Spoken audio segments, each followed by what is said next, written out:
Hello नमस्ते। आज बात करेंगे आरईसी कंपनी के बारे में, इसके स्टॉक के बारे में।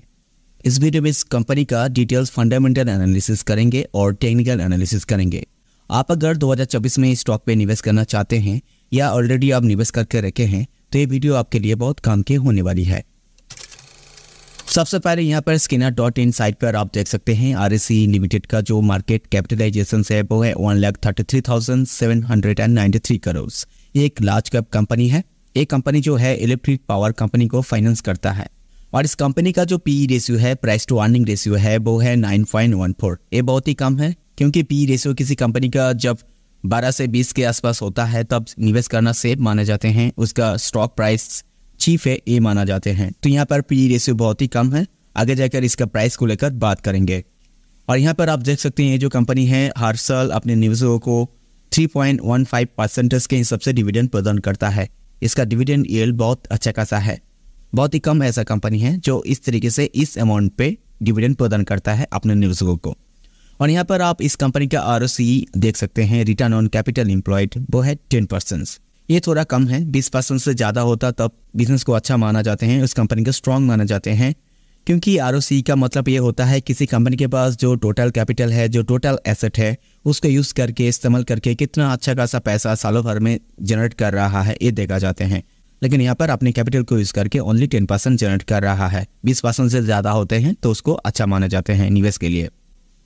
और यहाँ पर इस कंपनी का आरओई आप देख सकते हैं, रिटर्न ऑन इक्विटी, वो है 22.2%। ये बहुत अच्छा खासा है, 20% से ज़्यादा है। आरओई का मतलब ये होता है किसी कंपनी के पास जो इन्वेस्टर का पैसा है, जो इक्विटी कैपिटल है, उसको यूज़ करके सालों भर में कितना पैसा जनरेट कर रहा है ये देखा जाते हैं। और यहाँ पर आप देख सकते हैं इस कंपनी का जो डेब्ट टू इक्विटी है वो 6.41। ये बहुत ही ज़्यादा है। डेब्ट टू इक्विटी रेशियो हमेशा 1 से कम होनी चाहिए, तब जाकर किसी कंपनी में लॉन्ग टर्म निवेश के लिए सेफ माने जाते हैं। सबसे अच्छा होता है अगर 0.5 से कम होता है तो डेब्ट टू इक्विटी, लेकिन यहाँ पर 6.41 है। इसका मतलब ये है कि इसके पास जो कैपिटल है उससे कहीं ज़्यादा, 6 गुना ज़्यादा इसके पास डेब्ट है। और आप जानते हैं डेब्ट को लेकर बड़े बड़े कंपनी परेशान में आते हैं नियर फ्यूचर। तो आप लॉन्ग टर्म निवेश करने से पहले इस पैरामीटर को आपको ज़रूर ध्यान में रखनी चाहिए। और यहाँ पर आप देख सकते हैं इस कंपनी का जो इंटरेस्ट कवरेज रेशियो है वो है 1.60। ये भी कम है। मिनिमम इंटरेस्ट कवरेज रेशियो 3 होनी चाहिए, तब जाकर निवेश के लिए सेफ माने जाते हैं। इंटरेस्ट कवरेज रेशियो का मतलब ये होता है किसी कंपनी का जो डेब्ट का प्रीमियम है, जो लोन का प्रीमियम है, उसको अपने ऑपरेटिंग प्रॉफिट से चुकाने में कितना आसान हो रहे हैं या कोई डिफिकल्टी हो रहे हैं, ये देखा जाते हैं इंटरेस्ट कवरेज रेशियो के हिसाब से। लेकिन यहाँ पर 3 से कम है। मतलब ये है कि किसी कंपनी को अपने ऑपरेटिंग प्रॉफिट से अपने लोन के प्रीमियम को चुकाने में, डेब्ट का प्रीमियम को चुकाने में दिक्कत आ रहे हैं। तो ज़रूर आपको लॉन्ग टर्म निवेश करने से पहले आपको इस बात को ध्यान रखनी चाहिए क्योंकि इसका डेब्ट टू इक्विटी बहुत ही ज़्यादा है। और यहाँ पर आप देख सकते हैं इस कंपनी का जो करंट रेशियो है वो है 1.35। ये भी कम है। करंट रेशियो मिनिमम 2 से ज़्यादा होनी चाहिए, तब जाकर सेफ माने जाते हैं लॉन्ग टर्म निवेश के लिए। करंट रेशियो का मतलब ये होता है किसी कंपनी के पास जो करंट लायबिलिटी है, जो शॉर्ट टर्म लायबिलिटी है, उसको अपने करंट एसेट से, शॉर्ट टर्म एसेट से कितने आसानी से मिटा सकते हैं ये देखा जाते हैं। अगर 2 से ज़्यादा होते हैं तो इसका मतलब ये होता है कि उस कंपनी के पास जो करंट लायबिलिटी है उससे कहीं ज़्यादा उसके पास करंट एसेट है। लेकिन यहाँ पर 2 से कम है। ये बात भी आपको ध्यान में रखनी चाहिए। और इस कंपनी का इस साल का पूरा सेल्स ग्रोथ आप देख सकते हैं 20.5% इंक्रीज हुए हैं। सेल्स ग्रोथ पिछले साल से इस साल बहुत अच्छा खासा इंक्रीज हुए हैं। और यहाँ पर इस कंपनी का प्रॉफिट ग्रोथ देख सकते हैं इस साल का 25.3%। प्रॉफिट ग्रोथ भी पिछले साल से अच्छा खासा ग्रोथ यहाँ पर हुए हैं। ये भी बहुत अच्छी बात है। तो इसका सेल्स ग्रोथ और प्रॉफिट ग्रोथ देखकर ये लग रहा है ये कंपनी अच्छा खासा बिजनेस कर रहा है करंट सालों में। और यहाँ पर आप देख सकते हैं इस कंपनी का जो ओपीएम है, ऑपरेटिंग प्रॉफिट मार्जिन है, 99.9 है। बहुत ही ज़्यादा है। एक कंपनी जो मुनाफा कर रहा है, जो प्रॉफिट जनरेट कर रहा है, बहुत अच्छा खासा प्रॉफिट जनरेट कर रहा है, ये बहुत अच्छी बात है। और यहाँ पर आप देख सकते हैं इस कंपनी का जो प्रोमोटर होल्डिंग्स है 52.6% है। ये भी ठीक ठाक है। किसी कंपनी में निवेश करना तब से माना जाते हैं जब किसी कंपनी के प्रोमोटर होल्डिंग जितना ज़्यादा होते हैं, मिनिमम 50 से 60% होनी चाहिए। जितना ज़्यादा होते हैं उतना सेफ माने जाते हैं लॉन्ग टर्म निवेश के लिए। क्योंकि प्रोमोटर लोग ही कंपनी का फाउंडर्स होते हैं, ओनर्स होते हैं। उन लोगों को सब कुछ पता होते हैं आगे जाकर कंपनी किस तरीके से बिजनेस करने वाला है, क्या होने वाले है कंपनी के साथ इन फ्यूचर, सब कुछ उन लोगों को पहले से पता होते हैं। तो किसी कंपनी में जितना प्रोमोटर का होल्डिंग ज़्यादा होगा उतना सेफ माने जाते हैं लॉन्ग टर्म निवेश के लिए। तो हमेशा आपको लॉन्ग टर्म निवेश करने से पहले प्रोमोटर होल्डिंग्स को आपको जरूर चेक कर लेनी चाहिए। तो ओवरऑल इसका जो फंडामेंटल पैरामीटर्स है इसको चेक कर ये लग रहा है, एक कंपनी जो है फिनेंशियली उतना स्ट्रॉन्ग तो नहीं है लेकिन ख़राब भी नहीं है, मीडियम है इसका फिनेंशियल कंडीशंस, तो उतना दिक्कत बात तो है नहीं। इसका डिप बहुत ज़्यादा है, ये बात आपको ध्यान में रखनी चाहिए, और इसका डिप का जो प्रीमियम है इसको चुकाने में इसको थोड़ा दिक्कत आ रहे हैं, ये भी आपको ध्यान में रखनी चाहिए।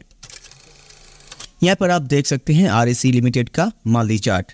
आप देख सकते हैं 2023 में इसका प्राइस था लगभग 94 रुपीज़ के करीब, लेकिन 1 से 1.5 साल के अंदर इसका प्राइस जो गया है, लाइफ टाइम हाई जो बनाया है वो है 653 रुपीज़ के करीब। लगभग 1.5 साल में 6 गुना मुनाफा अपने निवेशकों को दिए हैं।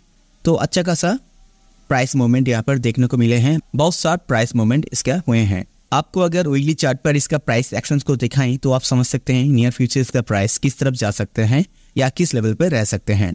इस स्विंग की इस लो से अगर देखें तो ये हो गया हाई और ये लो हो गया हायर लो, फिर से ये हो गया हायर हाई और ये हो गया हायर लो। अभी करंट दिनों इसका प्राइस ट्रेड कर रहा है 509 रुपीज़ के करीब।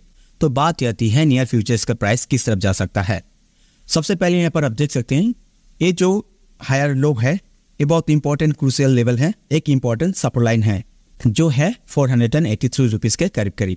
इस लेवल को अगर तोड़ते हैं इसका प्राइस तो इसका प्राइस और भी नीचे आ सकता है, इस लेवल तक आ सकते हैं। ये जो हायर लो है इस लेवल पर जो है 421 रुपीज़ के करीब।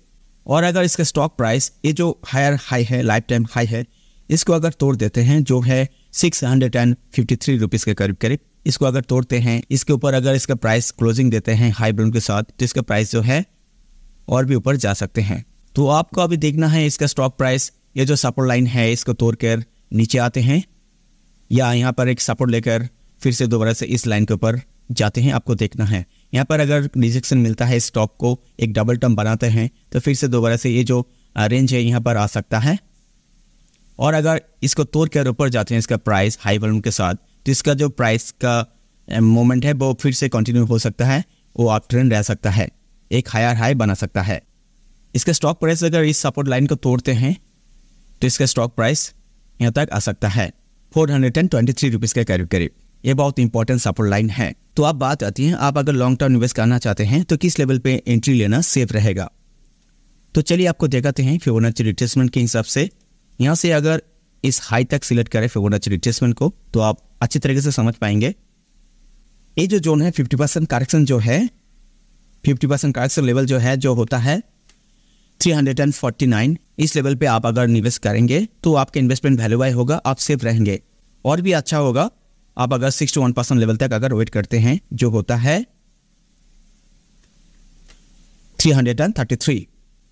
50 से 61% करेक्शन लेवल जो है इस लेवल पर आप अगर निवेश स्टार्ट करते हैं तो आपका इन्वेस्टमेंट बहुत सेफ रहेगा, आप टेंशन फ्री रहेंगे। 50 से 60% लेवल को ग्रीन जोन कहते हैं, इसको गोल्डन जोन कहते हैं निवेश के लिए, क्योंकि अब इंडिया स्टॉक मार्केट ऊपर है, लाइफ टाइम हाई पे है, वो करेक्शन ले सकता है। अगर इंडिया स्टॉक मार्केट करेक्शन लेगा तो इसका स्टॉक भी करेक्शन ले सकता है। इंडिया स्टॉक मार्केट को सबसे पहले करेक्शन लेने दीजिए, उसके बाद एक फ्रेश मूवमेंट करने दीजिए, उसके बाद आपको देखना है इसका स्टॉक प्राइस कहाँ पर रहता है, तब जाकर आपको बाइंग स्टार्ट करनी है। इसका स्टॉक प्राइस 50 से 61% करेक्शन लेवल पर आ सकता है, इस लेवल के अंदर आपको इन्वेस्टमेंट स्टार्ट करनी है। आप निवेश करने से पहले खुद से एक बार रिसर्च कर लीजिएगा, आपका जो पर्सनल इन्वेस्टमेंट एडवाइजर है उससे एक बार जरूर कंसल्ट कर लीजिएगा। मैं इस वीडियो में आपको एजुकेशन पर्पस के लिए इन्फॉर्मेशन दे रहे हैं ताकि आपको रिसर्च करने में आसानी हो, हेल्प मिले। समय समय पर मैं भी आपको इस स्टॉक के बारे में अपडेट देता रहूँगा। तो अभी इस करंट प्राइस पे आप निवेश मत कीजिए, नहीं तो आप ट्रैप हो सकते हैं 1 से 2 साल के लिए, क्योंकि इंडियन स्टॉक मार्केट अभी लाइफ टाइम हाई पे है, वो करेक्शन लेगा। इंडियन स्टॉक मार्केट को पहले करेक्शन लेने दीजिए, करेक्शन पूरा कर लेने दीजिए, इस स्टॉक को भी थोड़ा करेक्शन लेने दीजिए, 50 से 61% करेक्शन लेने तक। 50% करेक्शन जब आएगा तब आप निवेश स्टार्ट कर सकते हैं। तो फिलहाल आज के लिए इतना ही, मिलते हैं नेक्स्ट वीडियो पर, तब तक के लिए बहुत बहुत धन्यवाद।